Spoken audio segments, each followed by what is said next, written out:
半日マスゴミやんやややややや。はい、どうも、カッパ園長です。いわゆる、おまゆってやつですかね。あれらはほら、ね、このパヨッタ連中ってみんなそうですけども、ね、国でも人でも企業でも政府でも何でもそうですけどね、このてめえのこの言ったことやったことは、きっちりよそに棚上げしておいて、平気でこのね、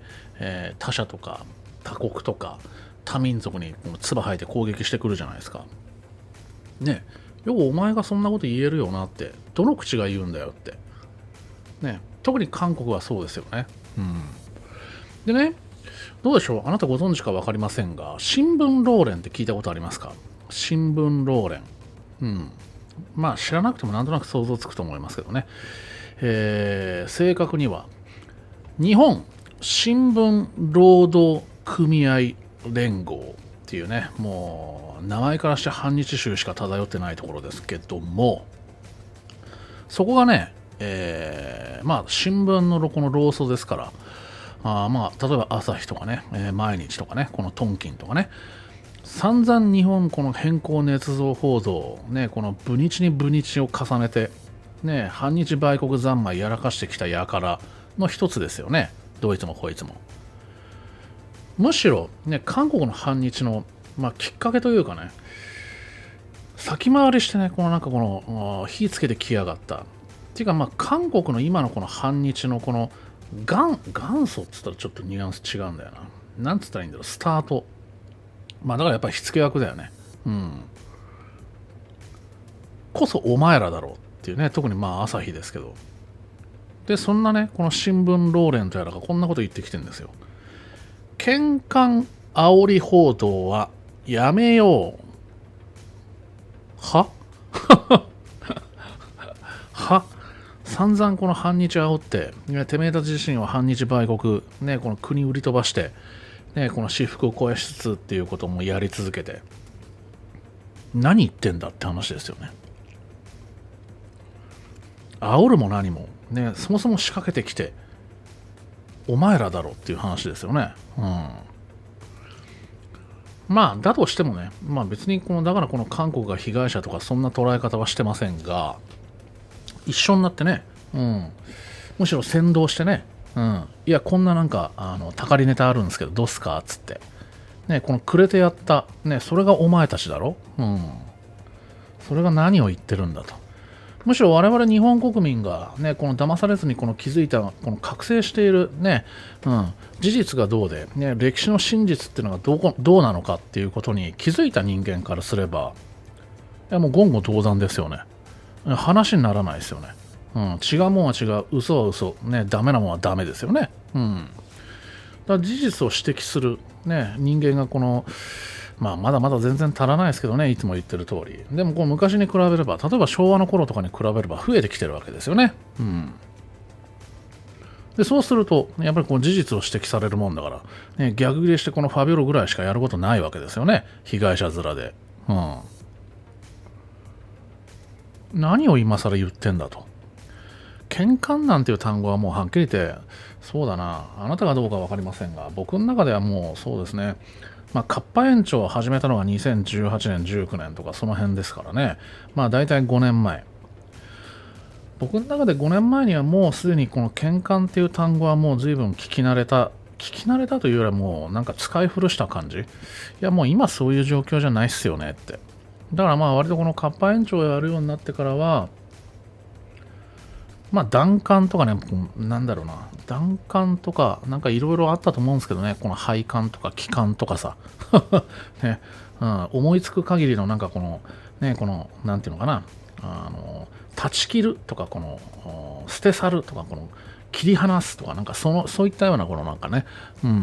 意味合いの、ね、思い思いに、ね、それぞれいろんなところでいろんな人が、ね、ほにゃらら感、何感何感何感ってこのあったと思うんですけども、僕は当時よく弾丸とかって言ってましたがね、日韓断交の断ですよね。ただそれもね、何年か経って、僕の中ではもう、弾丸の次じゃないですけど、最終的にはやっぱりこの、なんだろう、この滅艦みたいなのがイメージに一番近いんですかね。消滅の滅ですかね。消毒みたいなイメージか。なんかこのね、外から帰ってきたこの家入るまでこのキュキュキュみたいな、ああいうイメージですかね。だからなんか例えば、そうだな。まあ、喧嘩ってのはほら、ね、言う通りこの好き嫌いの嫌いじゃないですか。そもそも好き嫌いの話じゃないし、ね、嘘は嘘、違うもんは違う、ね、泥棒は泥棒、パクリはパクリ、ダメなもんはダメっていう、そういう話ですよね。好き嫌いの話じゃないじゃないですか。嫌いだから泥棒がダメじゃないですよね。犯罪だからダメなんですよね。で、だからまあそもそもね、この喧嘩、だからまあ喧嘩なんていう単語がね、例えばこのパヨった連中がよく、この、なんだろうな、この右左でいうところのこの右側の人たちをこの全部ひっくるめてこのネトウヨネトウヨって言ってたじゃないですか。あれと同じかそれ以上にもうなんか、特に意味をなさない、日韓関係において、特に意味をなさないなんかもう死語ですよね。僕の中でですよ。ね。新聞労連の人たちは、喧嘩煽り報道をやめようみたいなことをね、言ってきてるんですけど、またなんかね、このブツブツブツブツ、このやたらにこのボリュームだけ長いんですよね。興味ある人はね、この新聞労連のなんかオフィシャルにでも行って、ね、実際に、ただこれ記事自体はね、もう結構古いんですよね。2019年とか9月6日の話なんで、なんで今頃こんなもんがね、改めてこの注目されてるのか、いまいち理由は定かじゃないんですけども、今更ですよね。ね、散々反日売国三昧、やってきて、ね、むしろお前たちが一つ、ね、この仕掛け人のうちの一つだろうが、ね、そのくせ、何が喧嘩やめようだよと。じゃあ仮にね、お前たちがこの嘘でたらめこいて、ね、仕掛けてきた。それが全てだとしましょう。本当は全てじゃないんですけど。でもなんかそもそもがこの韓国のこの嘘でたらめ、ね、日本にこのね、ゆすってたかる数々のこのね、このゆすりたかり反日案件があるわけじゃないですか。被害者ビジネスね。あとはまあもう物理的に例えばこの竹島の不法占拠もそうだし、ね、レーダー照射をうやむやにした件もそうだし、一切合切、ね、日本と韓国のこれまでのっていう話を、ね、全部細かく見てったらさ、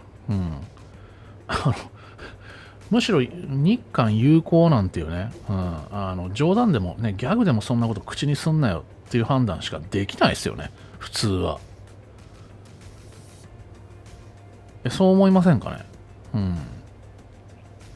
だって領土を不法占拠されてるだけでも、そもそもなんか戦争中じゃなきゃおかしいぐらいのはずなのに、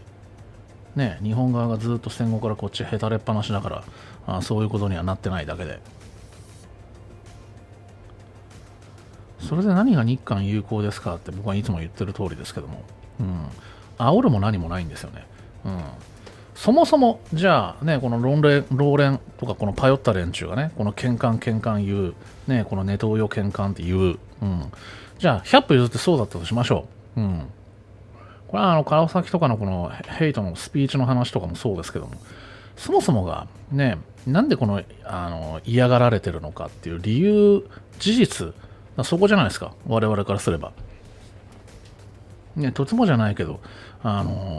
共に歩んでいこうとかね、価値観の共有とかね、関係、ね、友好関係とかがこう成り立つわけがないじゃないですか。だから理由があるわけですよね。それを無視して、ね、この事実を指摘すると、いや差別だなんだって、ね、この喧嘩だ、差別だ、ネトウヨだって、わめき散らすだけ。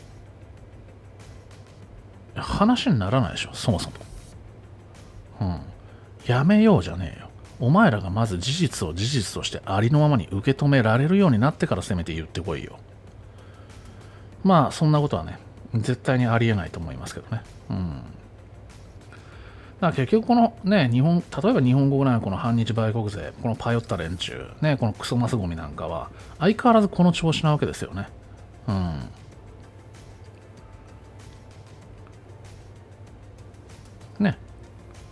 ね、本国、韓国の人たちもそう、ね企業もそう、政府もそう、ね、日本にこのね、在日のあれらもそ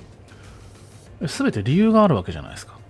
とてもじゃないけど分かり合えないっていう。ね、その判断に至る理由が、原因が、ね、全部韓国ですけど、あるわけじゃないですか。ね、だから煽るも何もないんですよね。好き嫌いですらないんですよね。もうなんかそこからもうね、この取り違えてる以上、説明とか話し合いとか交渉とかね、いつももうだいぶ前から言ってますけど、韓国側に、ね、何かこのしてほしいとかね、ちゃんとしてほしいとか、もうないんですよね。無駄なんで。だって無駄だったじゃん。何も変わってないし、今現在も。そう思いません？だからもう説明とかね、いらないんで。韓国への、ね、なんか正しいなんか日韓関係はこうですよねなんていうのはいらないんで、もう散々そんな時間あったんで、機会もあったし時間もあったし、でも彼らがそれをね拒否してるんで、だからもうそんなのいらないです。ただただね、ただただ消毒、それだけです。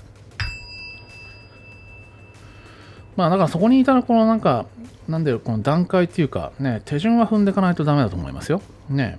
いきなりね、滅管とか無理だと思いますんで。ね、まずは一旦切り離してとかっていうね、なんかこの作業がそれぞれ、ポイントであるとは思いますけども、この辺がやっぱりね、何言ってんだかちゃんちゃらくんなのが、はいはいはいはいって感じなんで、さっさとね、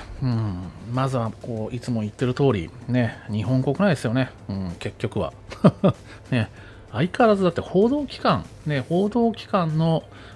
労組でしょ、それでこのざまなんで、何言ってんだよって話ですよ。そんなんでよく報道機関歌えるよなって。だからこの辺のね、きっちりこのなんかけじめつけるじゃないけど、ね、このとどめ刺しに行く、ね、掃除を仕切る。この辺ができない限りはね、ずーっとね、この誤った間違った、ね、このなんか徳アの連中とのこの、対徳ア、ね、この日本のこの関係がね、全く、間違ったままずーっとずるずるいくだけなんで、これは別に半島に対してだけじゃないですよね。南北、中国、ロシア、ね、全部そうですよね。逆に言えば、これもいつも言ってますけど、ね、日本国内の掃除さえきっちり終わらすことができれば全部クリアになるんで、だから何が問題なのかっていうのも、やっぱりね、その該当する輩が、やっぱり始末されたら困るからさ、ごまかし続けてるじゃないですか。だからそこはちゃんとね、我々日本国民、日本社会が、違いますよね、それダメですよね、嘘ですよね、デタラメですよねって、いちいちね、めんどくさいかもしれないし、あるいは時には帰り茶浴びることになるかもしれないですけども、きっちり始末つけに、ね、行く、掃除する、きれいにする、っていうところでやっぱ腹くくんない限りは、なかなか難しいんじゃないですかね。さて、じゃあ、なんだろう。次はね、ゴルフクラブのね、もう入会の、これ確か名古屋高裁での、ね、岐阜県のゴルフクラブに、なんかこの、入会、なんか出自を理由に、拒否したなんとか、ね、このなんか、違法だ、違憲だか、なんかそういう話あったのを覚えてますかね。もう結構前だと思うんですけど、これがなんか、また蒸し返しじゃないですけど、最近なんか支払いを命じたのかな。原告勝訴みたいな感じでね。こういうね、司法判断もさ、なんかこの人権とかなんか平等とかなんかその辺をこの履き違えて、おかしな判断が続いている。こういうのもだってさ、ね、掃除しちまえば全部片付くんだからさ、だから掃除っていう言い方をするとなんかこのすぐにでもやれるからね、なんでやらないんだろうって、僕もちょっと勘違いしてる時ありましたけど、これなかなかやっぱ大変ですからね、もうだいぶやっぱり侵食されてるし、絶対数頭数で言うとね少なめなのかもしれないですけども、その他大勢の一般の日本国民と比べてですよ、ただやっぱりこの上の方、奥の方、ね、中枢に近いところまで、ね、牛耳られてるんで、なかなか厄介、ね、でもなんかもう、ほっとくわけにもいかないですからね、もう。いやもう本当にね、日本丸ごと、なんだろう、手足はまあまあ壊死しているし、そもそも脳死状態みたいな。あれだ。脳死だともう完全にもう、ほへーみたいな感じだけど、脳みそ乗っ取られてるようなイメージかな。あれですよ。ちょっとネタバレかかっちゃうかもしれないんで言わん方がいいのかもしれないですけど、呪術廻戦でさ、なんか悪いやつの変な、坊さんの姿した、なんだっけ、ゲトウでしたっけ。なんかパカって、この、おでこあたりのこの縫い目チューって取ってさ、パカって開けるとなんか変なやつが入ってるじゃん。あんな状況ですかね。あそこに、だから日本のこの本体にパカって開けて、この肝心な部分になんか変なものが入ってるような、そういうイメージですかね。これを掃除するってやっぱ大変じゃないですか。